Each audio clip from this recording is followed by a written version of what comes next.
నమస్కారం. ప్రేక్షకులందరికీ శుభోదయం. ఈనాటి దేవీ శుభయోగం శీర్షికన సౌమ్య రూపంలో శ్రీ మహాచండీదేవి అలంకారంలో, శాక్తేయ రూపంలో స్కందమాత అలంకారంలో ఉన్న అమ్మవారి అలంకార వైభవం ఏంటో, సమర్పించాల్సిన నైవేద్యాలేంటో, జపించాల్సిన మంత్రాలేంటో పరిశీలిద్దాం. ప్రధానంగా శరన్నవరాత్రుల్లో 5వ రోజు సందర్భంగా సౌమ్య రూపంలో జగన్మాత మహాచండీదేవి అలంకారంలో భక్తులందరికీ దర్శనమిస్తుంది.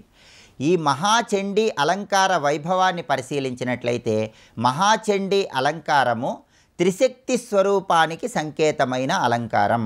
అంటే మహాకాళి, మహాలక్ష్మి, మహాసరస్వతి ఈ 3 అలంకారాల సమ్మిళితమైనటువంటి అలంకారమే మహాచండీ అలంకారం. ఈ మహాచండీ అలంకారంలో అమ్మవారు అనేక రకాలైనటువంటి రాక్షసులను సంహరించి దుష్ట శిక్షణ, శిష్ట రక్షణ చేసింది. చండాసురుడు, ముండాసురుడు, శుంభుడు, నిశుంభుడు, రక్తబీజుడు ఇలా అనేక మంది రాక్షసులను అమ్మవారు సంహరించింది. కాబట్టి మహాచండీ అలంకారాన్ని దర్శనం చేసుకోవటం ద్వారా అనారోగ్య సమస్యల తీవ్రతను తగ్గింపజేసుకోవచ్చు, శత్రుబాధల నుంచి చాలా సులభంగా బయటపడవచ్చు. చండముండ నిశుంభ శుంభ ప్రచండ దైత్య విమర్ధిని బండరాక్షస గర్వభంజని మాహిషాసురమర్ధిని అనే శ్లోకాన్ని పఠించుకోవటం, అలాగే ఓం ఐం హ్రీం క్లీం చాముండాయై విచ్చే అనేటటువంటి మంత్రాన్ని మంత్రశాస్త్రపరంగా ఇంట్లో దీపారాధన చేశాక వీలైనన్నిసార్లు పఠించటం, మహాచండీ అలంకారాన్ని దర్శనం చేసుకోవడంతో పాటుగా అమ్మవారికి కట్టె పొంగలి నైవేద్యంగా సమర్పించడం ద్వారా మహాచండీ సంపూర్ణమైనటువంటి అనుగ్రహానికి పాత్రులై సకల శుభాలను సిద్ధింపజేసుకోవచ్చు. అలాగే ఈరోజు దేవాలయాల్లో అమ్మవారిని దర్శనం చేసుకోవడంతో పాటు చండీ హోమాలు నిర్వహించుకున్నట్లయితే అమ్మవారి సంపూర్ణమైన అనుగ్రహానికి పాత్రులై విశేషమైన రాజయోగాన్ని సిద్ధింపజేసుకోవచ్చు.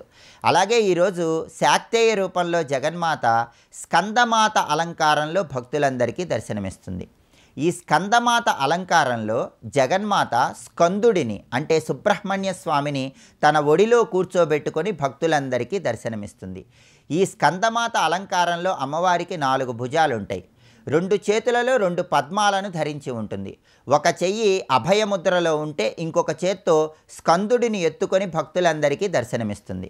స్కందమాత అలంకారంలో అమ్మవారి సంపూర్ణమైన అనుగ్రహం కలిగినట్లయితే జీవితంలో ధైర్య సాహసాలు పెరుగుతాయి, ఆత్మవిశ్వాసం పెరుగుతుంది, శత్రువుల నుంచి రక్షణ లభిస్తుంది. స్కందమాత అనుగ్రహం కోసం సింహాసనగతా నిత్య పద్మాశ్రిత కరద్వయ శుభదాస్తు సదాదేవి స్కందమాత యశస్విని అనే ధ్యాన శ్లోకాన్ని ఇంట్లో దీపారాధన చేశాక పఠించుకోవటం, స్కందమాతకు దద్యోజనం నైవేద్యంగా సమర్పించడం ద్వారా అమ్మవారి సంపూర్ణమైన అనుగ్రహానికి సులభంగా పాత్రలు కావచ్చు. ఇలా సౌమ్య రూపంలో మహాచండీ అలంకారంలో, శాక్తేయ రూపంలో స్కందమాత అలంకారంలో ఉన్న అమ్మవారి అనుగ్రహం పొందడం కోసం మంత్రాలు జపించుకోవటం, నైవేద్యాలు సమర్పించడం ద్వారా సకల శుభాలను సిద్ధింపజేసుకోవచ్చు.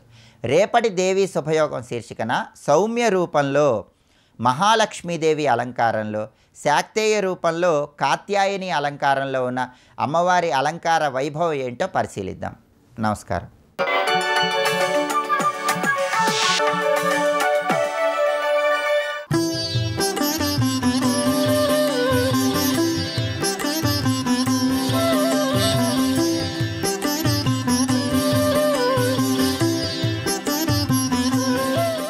కుండలి కుమారి కుటిలే చండి చరాచర సవిత్రి చాముండే గుణిని గుహారణి గుహ్యే గురుమూర్తే త్వాం నమామి కామాక్షి గురుమూర్తే త్వాం నమామి కామాక్షి.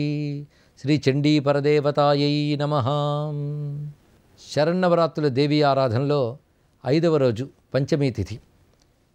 దేవీ ఆరాధనలో అందున శరన్నవరాత్రుల్లో పంచమీ తిథికి చాలా ప్రాధాన్యం ఉన్నది.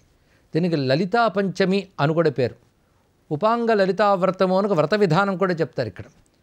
పైగా పంచమి నాడు పూజ చాలా విశేషము.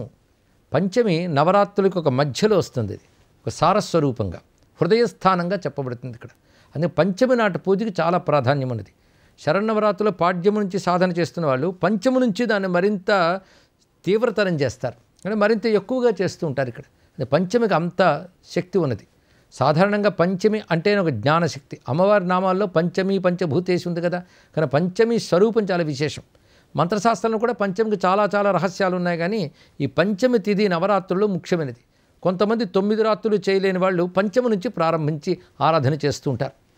అయితే ఆరాధన అనే మాటకు అర్థం ఏమిటి? ఇది కూడా తెలియాలి కదా. దేవి ఆరాధన అంటున్నాం. శరన్నవరాత్రులు అమ్మవారిని ఆరాధించాలని చాలామందికి ఉంటుంది. కానీ ఎలా ఆరాధించాలో కొంతమందికి తెలియదు. పైగా పెద్ద పెద్ద ఆరాధనలు చేయలేకపోతున్నామేను కూడా అనుకుంటూ ఉంటారు. నిజానికి ఆరాధన అనే మాటకు అర్థం ఏమిటి? ఆరాధన, రాధనము, ఆ ఉపసర్గ కలిసి ఆరాధనమైంది. అంటే మనస్సుని పరమాత్మతో అనుసంధానపరచడమే ఆరాధన అని అర్థం ఇక్కడ. అంటే భగవంతుడిని మనస్సుతో అనుసంధానపరచాలి. ఇది ఏ రూపంతో నువ్వు అనుసంధానపరిచినది ఆరాధనే.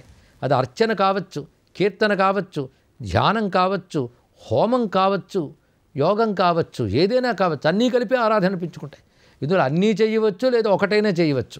కొందరు అర్చన చేస్తారు, జపం చేస్తారు, పారాయణ చేస్తారు, హోమం చేస్తారు. ఈ అర్చనలు అనేక రకాలు చేస్తారు. మళ్ళీ కొందరు షోడశోపచార పూజ చేస్తే, కొందరు చతుషష్ఠి ఉపచారాలు చేస్తారు. ఇది ఉపచారము, అర్చన అనిపించుకుంటుంది. కానీ ఇవన్నీ కలిపి ఆరాధన. ఇందులో అన్నీ చేయలేకపోయినా అమ్మవారిని స్మరణ చేసిన ఆరాధనే. అది కూడా మనస్సుతో అనుసంధానమే కదా. అన్నిటికంటే ముఖ్యంగా మనస్సు అమ్మవారిపై లగ్నం చేసి భక్తితో ఏది చేసినా అది ఉత్కృష్టమైన ఫలితాన్ని ప్రసాదిస్తుంది. ఆ అమ్మ నామస్మరణ చేయాలి. 2, అమ్మవారి గురించి శ్రవణం చేయడం కూడా ఆరాధనే. శ్రవణం చేసినప్పుడు కూడా మనస్సు మనకు అమ్మవారి వైపు తిరుగుతుంది. అమ్మవారి పాదపద్మాలతో అనుబంధం ఏర్పరచుకుంటుంది. అప్పుడు అది కూడా ఆరాధన అవుతున్నది. అందుకే శ్రవణం చేయడం కూడా ఆరాధనే.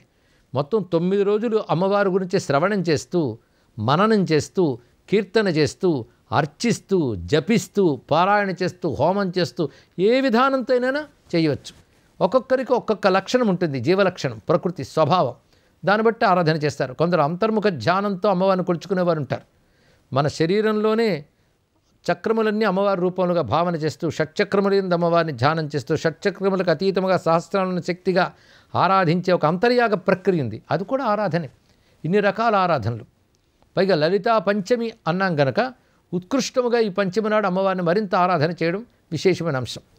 పైగా ఆరాధన సమయంలో కలశమునందు ఆవాహన చేయడం అనేది మన సంస్కృతి అనేక చోట్ల కనబడుతుంది. సత్యనారాయణ స్వామి వ్రతం చేసినా కలశంలో చేస్తారు.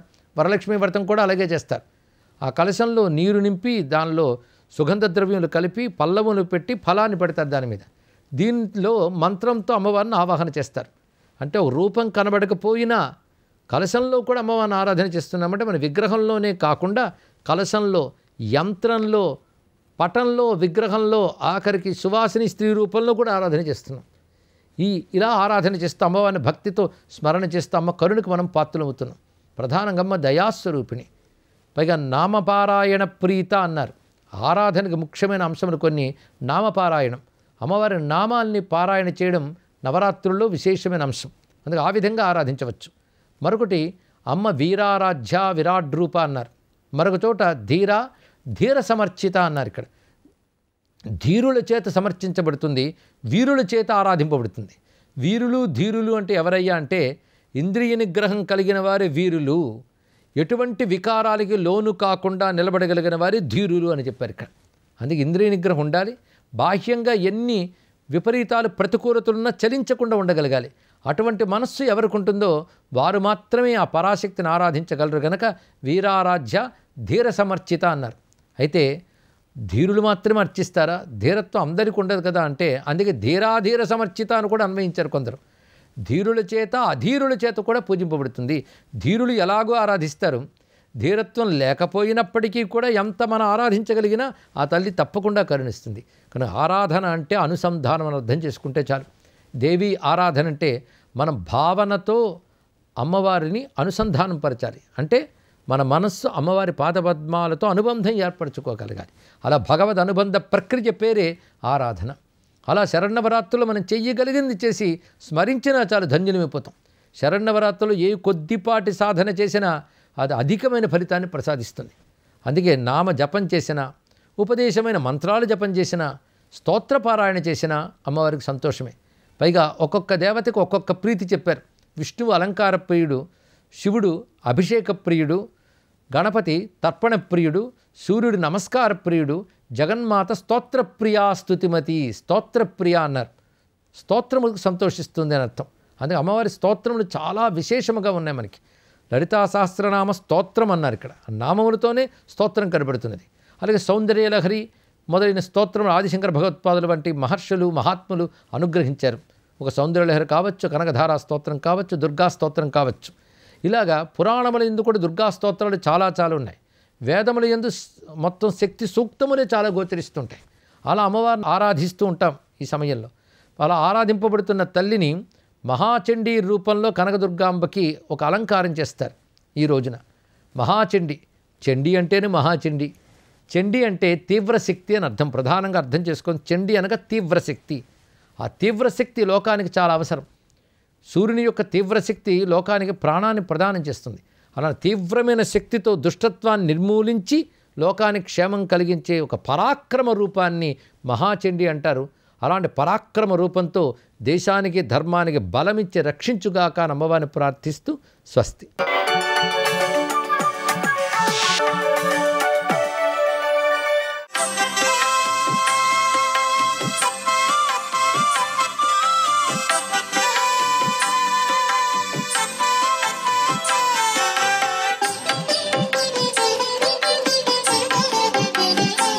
యాదేవీం సర్వభూతేషు శక్తిరూపేణ సంస్థిత.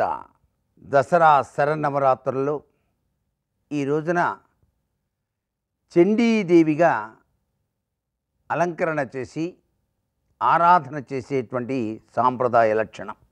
చండీతత్వం అద్వితీయమైనటువంటి ప్రభావానికి నిదర్శనం. కుజస్తంభ దోషాల నుంచి మనందరినీ రక్షించడమే కాకుండా మానవునికి వలసినటువంటి ఆర్థిక పుష్టిని, ఆరోగ్య ప్రాప్తిని, విద్యా వినయ సంపత్తిని, అన్ని రంగాలలో అభివృద్ధిని కలిగింపజేసేటువంటి అద్వితీయమైన శక్తి స్వరూపిణి చండీదేవి. అందుకనే ఆ తల్లిని మనం మనస్ఫూర్తిగా చండీ సప్తశ్లోకి అనేటువంటి ఆ యొక్క శ్లోకముల సముదాయంతో గనక పూజ చేసినట్లయితే చాలా విశేషకరమైన ప్రభావం మనకు కలిగి తీరుతుంది. ఆ సప్తశ్లోకి పఠనం ప్రతి ఒక్కరూ కూడాను ఆచరించి తీరవలసిందే ఈ దసరా నవరాత్రి మహోత్సవాల సందర్భంగా. ఎక్కడైతే మోక్షం ఉంటుందో అక్కడ భోగం ఉండదని, ఎక్కడైతే భోగం ఉంటుందో అక్కడ మోక్షం ఉండదని. కానీ ఈ యొక్క చండీదేవిని గనక ఎవరైతే ఆరాధన చేస్తారో వారికి భోగము మోక్షము కూడాను లభ్యపడి తీరతాయి అంటుంది శాస్త్రం. అందుచేత ఆ చండీ మంత్రం అద్వితీయమైన ప్రభావాన్ని కలిగింపజేస్తుంది. ఐం హ్రీం క్లీం అనే 3 బీజాక్షర సంపుటితో ఆ తల్లి యొక్క చండీ మహామంత్రం అద్వితీయమైనటువంటి ప్రభావాన్ని మానవాళికి అందిస్తూ ఉంది. ఏ చండీ ఉపాసకుడైనా సరే వాక్శుద్ధిని, దేదీప్యవంతమైన కీర్తి ప్రతిష్టలని సంపాదించాలంటే ఈ దసరా నవరాత్రుల్లో చండీ యాగాన్ని నిర్వహించి ఆ తల్లిని మనస్ఫూర్తిగా శరణు వేడాలి. యాదేవీం సర్వభూతేషు శక్తిరూపేణ సంస్థిత అంటూ ప్రార్థించాలి. అంతేకాకుండా ఈమె సర్వమంగళ మాంగళ్యే శివే సర్వార్థ సాధికే శరణ్యే త్రయంబకేం గౌరీ నారాయణీ నమోస్తుతే అంటూ కూడా ప్రార్థన చేస్తామన్నమాట. ఆ తల్లిని ఎవరైతే ధ్యానం చేస్తారో వారికి ఆయుష్, ఆరోగ్యం, ఐశ్వర్యం కలిగి తీరుతాయి. అందుకే దేహి సౌభాగ్యమారోగ్యం, దేహి దేవి పరం సుఖం, రూపం దేహి జయం దేహి యశోదేహి ద్విషోజహి అని దేవీ సప్తశ్లోకిలోని ఈ ఒక్క శ్లోకాన్నైనా సరే ఈరోజు పఠించిన చాలు సర్వ విధములైనటువంటి సంపదల్ని ఆ చక్కని తల్లి మనకు ప్రసాదిస్తుంది. సర్వే జనా సుఖినో భవంతు.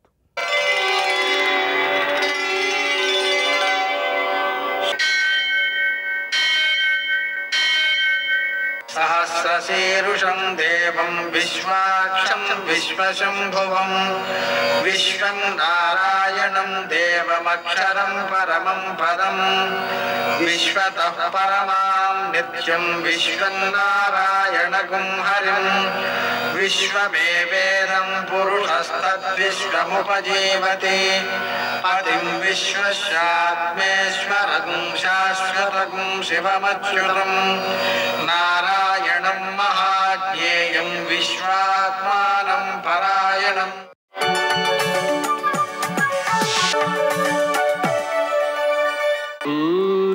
शौर्यमथेन्दुरिन्द्रपदवी सन्मङ्गलं मङ्गलम् మృత్యుంజయాయ రుద్రాయ నీలకంఠాయ శంభవే మృదేశాయ సర్వాయ మహాదేవాయ తే నమః. నేటి కాలమాన విశేషాలను గమనిద్దాం. స్వస్తిశ్రీ చాంద్రమాన క్రోధినామ సంవత్సరం దక్షిణాయనం శరదృతువు ఆశ్వయుజమాసం శుక్లపక్షం సోమవారం. సూర్యోదయం 6:11 సూర్యాస్తమయం 5:57 తిథి చవితి ఉదయం 9:45 వరకు, నక్షత్రం అనురాధ రాత్రి 2:23 వరకు, వర్జం శేషంగా మిగిలినది ఉదయం 6:16 వరకు, దుర్ముహూర్తం మధ్యాహ్నం 12:28 నుంచి 1:15 వరకు, మరల మధ్యాహ్నం 2:49 నుంచి 3:36 వరకు, అమృతకాలం మధ్యాహ్నం 3:01 నుంచి 4:45 వరకు, రాహుకాలం సోమవారం కాబట్టి ఉదయం 7:30 నుంచి 9 గంటల వరకు, అష్టకవర్గ రీత్యా శుభప్రదమైన సమయం ఉదయం 9:45. నేటి విశేషం సోమవారం ఉపాంగ లలితావ్రతం.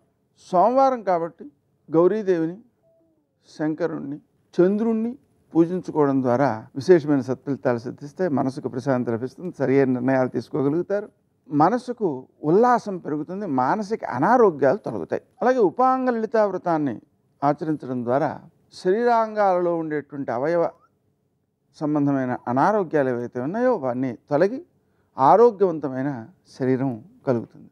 దేవీ శరన్నవరాత్రుల సందర్భంగా ఈరోజు మనం మహాచండీ రూపంలో అమ్మవారిని అర్చించుకుంటాం. దీని ద్వారా శత్రువులపై విజయం సిద్ధిస్తుంది, అంతఃశత్రువులపై కూడా విజయం సిద్ధిస్తుంది. అంటే మనం కామక్రోధ లోభ మోహ మదమాత్సర్యాలకు లోను కాకుండా ఉంటామన్నమాట. నేటి ఆణిముత్యాలు.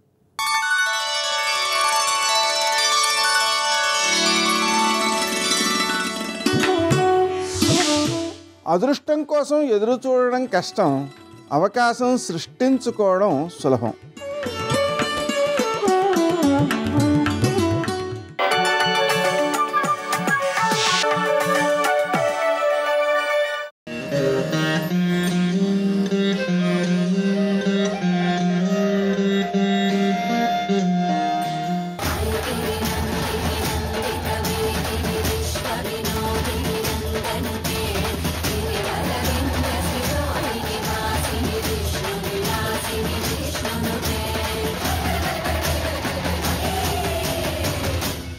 వరంగల్ కొండపై విశాలమైన ఆలయ ప్రాంగణం, ఆ ప్రక్కనే ఎంతో ఆహ్లాదం కలిగించే తటాకం, చుట్టూ కొండలు, ప్రకృతి రమణీయత మధ్య భద్రకాళీదేవి ఆలయం భవ్యంగా దివ్యంగా అలరారుతోంది.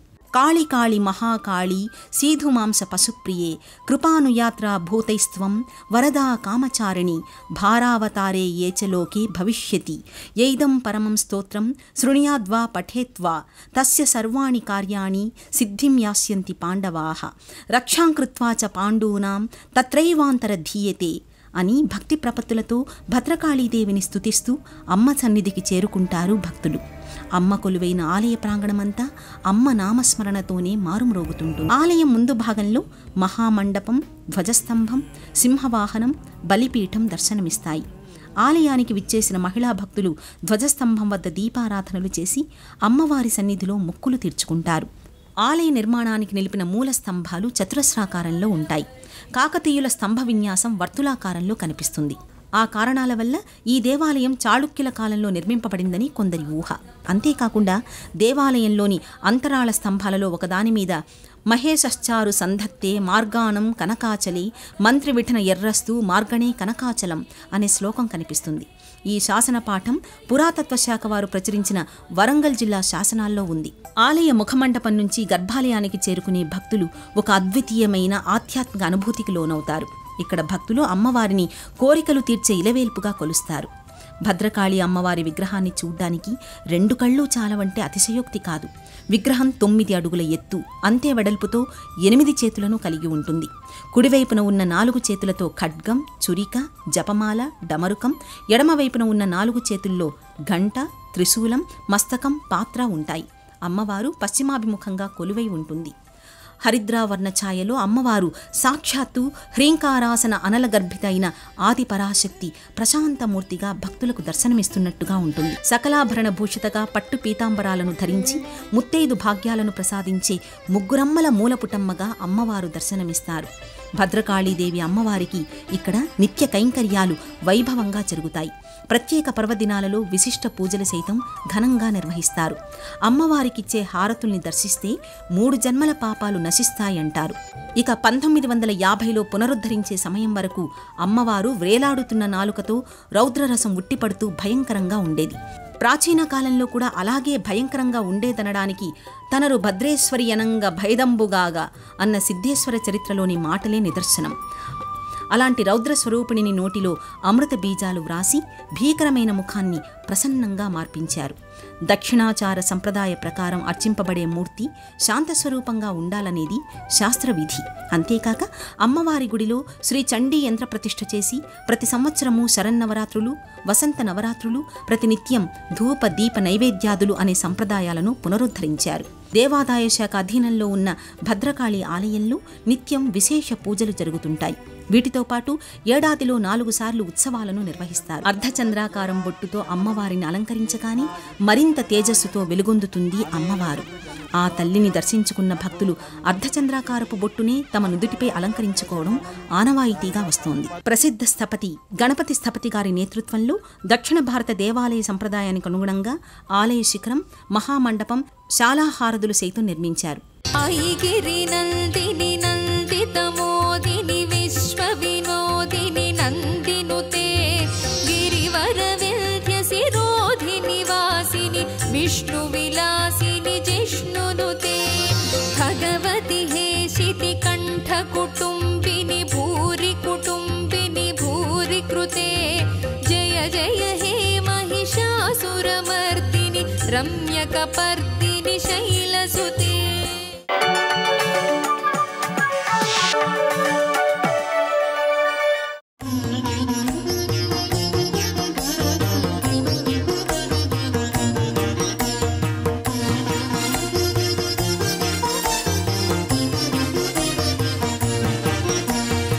ఆ కూర్చున్న ఆయనకి అమ్మవారి పాదాలు కనపడ్డాయి. అటు తిరిగి నిలబడింది ఆవిడ. 2 పాదముల వంక చూశారు.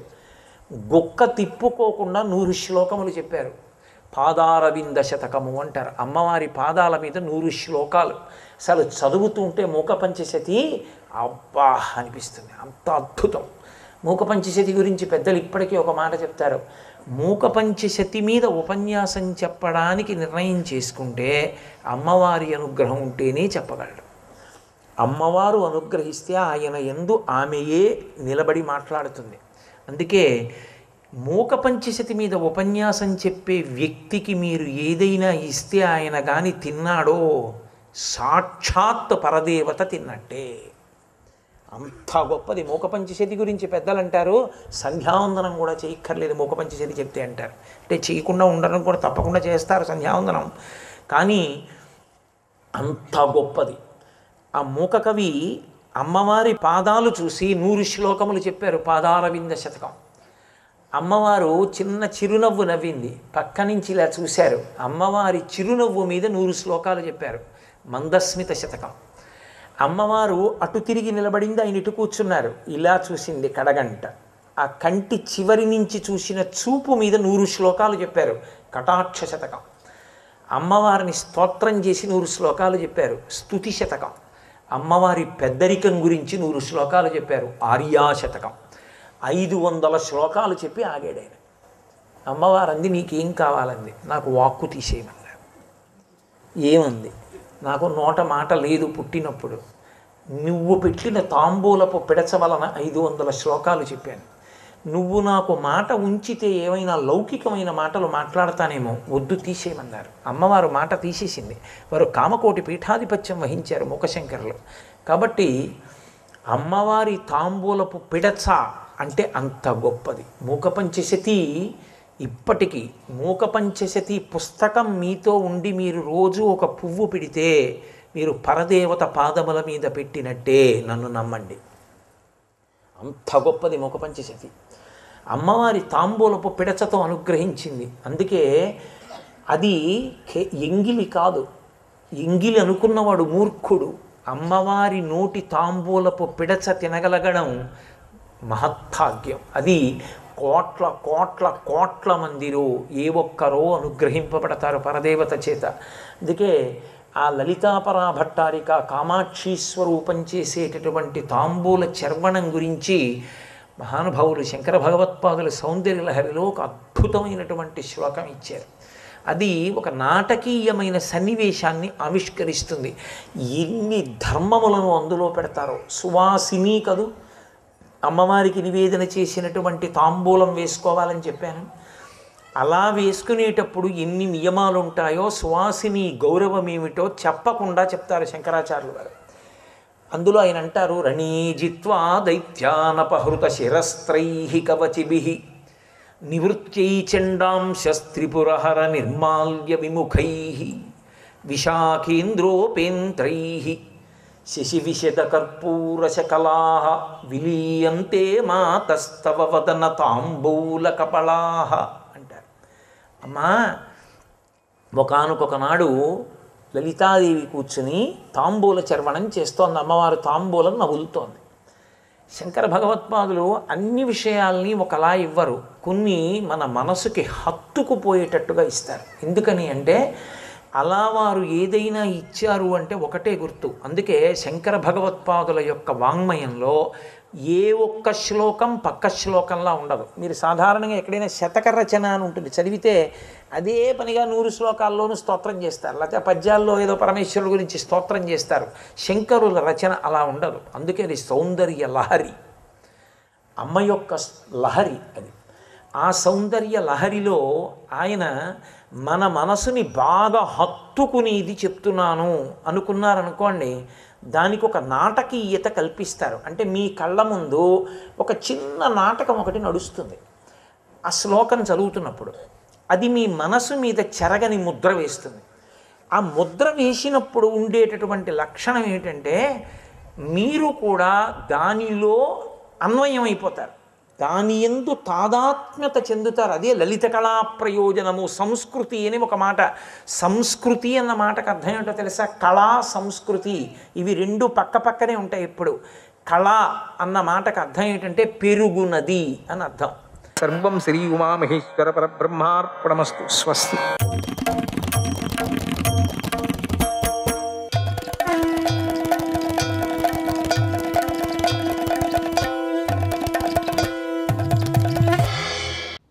కాత్యాయని మహామాయే భవానీ భువనేశ్వరి సంసారసాగరే మగ్నం మాముద్ధర కృపామయే బ్రహ్మ విష్ణు శివారాధ్యే ప్రసాదం జగదంబికే మనోభిలషితం దేవి వరం దేహి నమోస్తుతే వరం దేహి నమోస్తుతే. వ్యాస మహర్షి జనమేజయ మహారాజుకు ఇలా చెప్పాడు, ఓ జనమేజయ, మిగతా వ్రతాల కన్నా దాన ధర్మాల కన్నా ఈ దేవీ నవరాత్రి వ్రతమే చాలా గొప్పది. ఈ వ్రతం ధనాన్ని ఇస్తుంది, ధాన్యాన్ని కూడా ఇస్తుంది, సుఖ సంతోషాలను ఇస్తుంది, ఆయస్సును ఆరోగ్యాన్ని ఇస్తుంది, స్వర్గాన్ని ఇస్తుంది, మోక్షాన్ని కూడా ఇస్తుంది.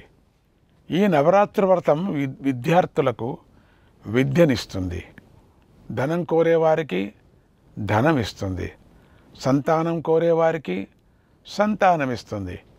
ఎలాంటి సందేహం లేకుండా ఇది అందరికీ అన్ని కోరికలను తీరుస్తుంది. నవరాత్రవ్రతం ప్రోక్తం నకృతం గేన భూతలే సకథం విభవం ప్రాప్య మోదతే చ తథా దేవి. ఇలాంటి దేవీ నవరాత్రి వ్రతాన్ని భూమి మీద చక్కగా ఆచరించని వారు ఎవరెవరు స్వర్గలోని సుఖాలను వైభవాలను పొందలేరు. ఎవరు ఆచరించలేరో ఎవరు వాళ్ళకి ఈ జన్మలో రోగంతో పీడించబడటానికి, ధనలక్ష్మి లేక దారిద్ర్యాన్ని అనుభవించటానికి, సంతానం లభించకపోవటానికి కారణం గత జన్మలో వారందరూ అమ్మవారిని పూజించకపోవటమే. కనుక అలాంటి వారందరూ ప్రస్తుత జన్మలో అయినా తమ తప్పును తెలుసుకొని అమ్మవారిని పూజించాలి. అలాగే మాకు ఇహలోనూ పరలోనూ దివ్యమైన భోగాలు కావాలి అనుకునే వారందరూ కూడా అమ్మవారి పూజను తప్పనిసరిగా చేసే తీరాలి. ఎందుకంటే త్రిమూర్తులు, అష్టదిక్పాలకులు, సకల దేవతలు చండికాదేవిని అర్చిస్తున్నారు. ఇక మానవ మాత్రుడు అర్చించకపోతే ఎలా? అర్చించి తీరాలి. మనకన్నా అధికులైన దేవతలు, పితృదేవతలు సంతోషించి అనుగ్రహించాలన్నా కూడా అమ్మవారి యొక్క స్వాహ, స్వధ అనే నామాలనే స్మరించాలి. ఆ నామాలతో చేసిన యజ్ఞయాగాదులకే దేవతలందరూ సంతోషిస్తారు.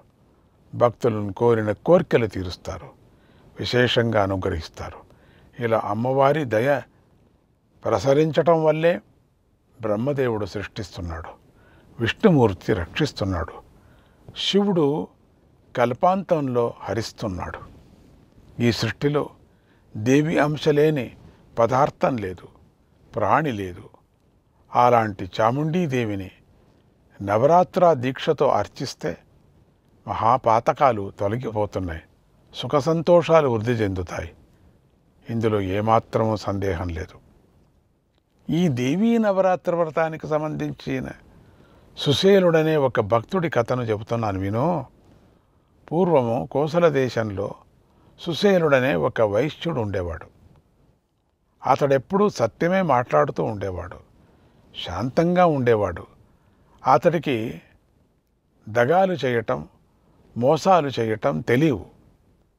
అతడందరికీ దాన ధర్మాలు చేస్తూ ఉండేవాడు. అతడికి అసూయ లేదు, ఎప్పుడూ అందరి పట్ల దయ కలిగి ఉండేవాడు, మంచి గుణాలతో నడుచుకుంటూ ఉండేవాడు. ఇలా ఎన్ని మంచి లక్షణాలు గల అతడిని అందరూ సుశీలుడు అని పిలిచారు. ఈ విధంగా అతడు గుణాలలో పెద్దే కానీ ధనంలో మాత్రం పెద్దగా లేకపోయాడు. అంటే ఆ సుశీలుడు నిరుపేద. అతడి వద్ద ధనం లేదు. అతడింట్లో పెద్దమ్మ లక్ష్మీదేవి అక్కగారు తిష్ట వేసుకొని కూర్చుంది. దీనికి తోడు అతడికి పిల్లలు ఎక్కువ, వారికేమో ఆకలి ఎక్కువ. అందుచేత సుశీలుడు ధనం లేకపోవటం చేత నానా ఇబ్బందులు పడ్డాడు. భార్యను, బిడ్డలను పోషించలేకపోయాడు.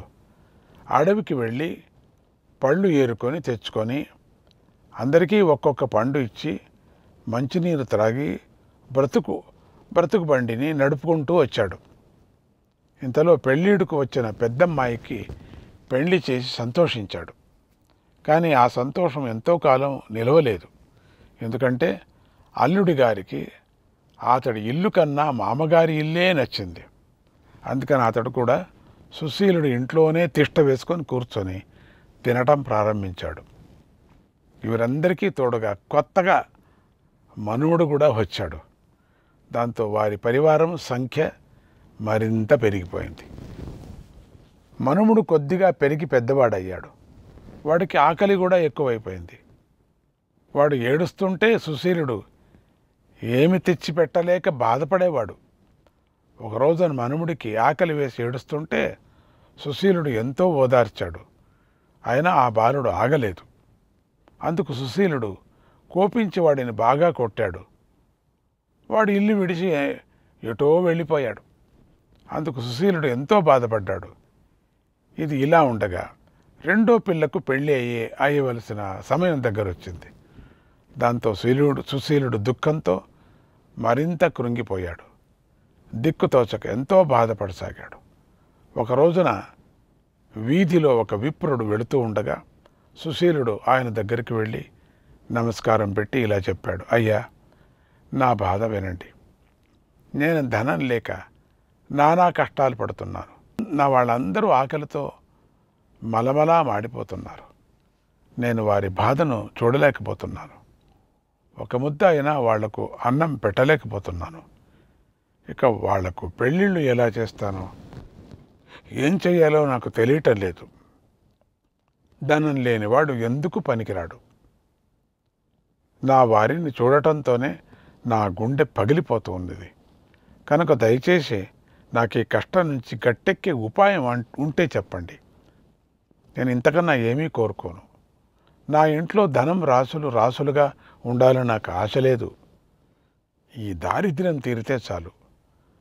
తపోదానం వ్రతం కించిద్బ్రూహి మంత్రం జపం తథా. నాకు మంత్రమైన, తంత్రమైన, జపమైన, తపమైన, నోమైన, వ్రతమైన ఏదైనా సరే ఒకటి ఉపదేశించండి. నేను దానిని నా శక్తి కొద్దీ భక్తి శ్రద్ధలతో చేస్తాను అని ప్రార్థించాడు. అప్పుడు దేవీ భక్తుడైన ఆ విప్రుడు, ఓ సుశీల, బాధపడకు. నువ్వు అమ్మవారిని పూజించు. శరత్కాలంలో ఆశ్వేజ మాసంలో శుక్లపక్ష పాడ్యమి నుంచి 9 రోజుల వరకు దేవీ నవరాత్రి వ్రతాన్ని చెయ్యి.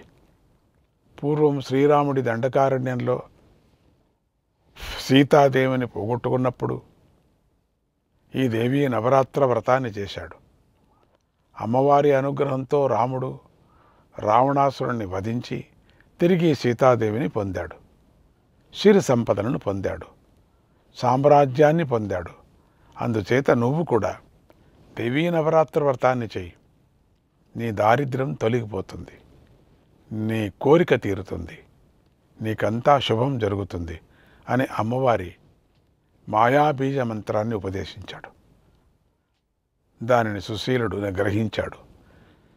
నిష్టగా 9 సంవత్సరాలు దేవీ నవరాత్రి వ్రతాన్ని ఆచరించాడు.